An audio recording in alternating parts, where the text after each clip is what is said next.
Hei, velkommen til denne introduksjonsvideoen til Kapalabhati-pust. Kapalabhati betyr klart hode. Det er en av fordelene du får ved å gjøre denne pusteøvelsen.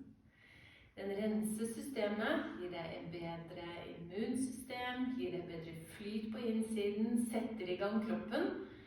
Så den kalles også for fire breath, og det er akkurat det det er. Tenk at du har en flamme på innsiden som skal holdes i gang med en blåsebelg. Og denne blåsebelgen, det er magen din. Du skal bare puste ved hjelp av magen, og du puster kun utpust. Ansiktet skal være mykt og avslappet, så det er ikke en grimasepust.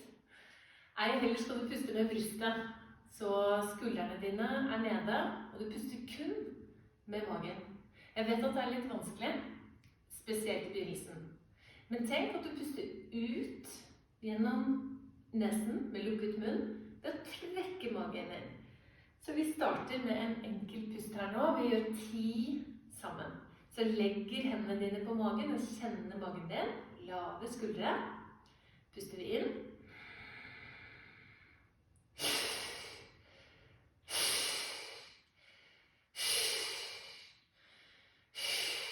La munnen være åpen. Og bare pumpe magen inn.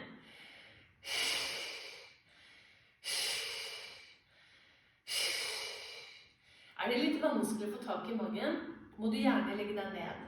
Bare for å kjenne på en utpust med magen. Ligge her.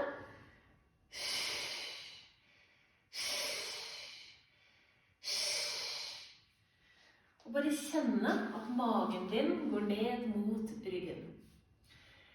Når vi gjør Kapalabhati, så gjør vi den sittende, og da har vi etter hvert da fått tak i magen, og vi bare gjør enkle utpust slik. Og lukke munnen.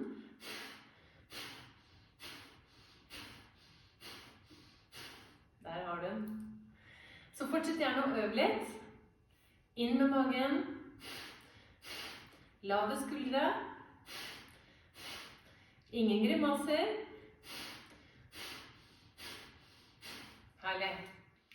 Så kommer det gjerne litt snørr og litt buser, og spesielt på vinteren når vi er litt forkjøla, så bare lar du det komme. Jeg pleier å ha et papir i nærheten og snyter nesa mi noen ganger hvis det blir mye rusk og rask.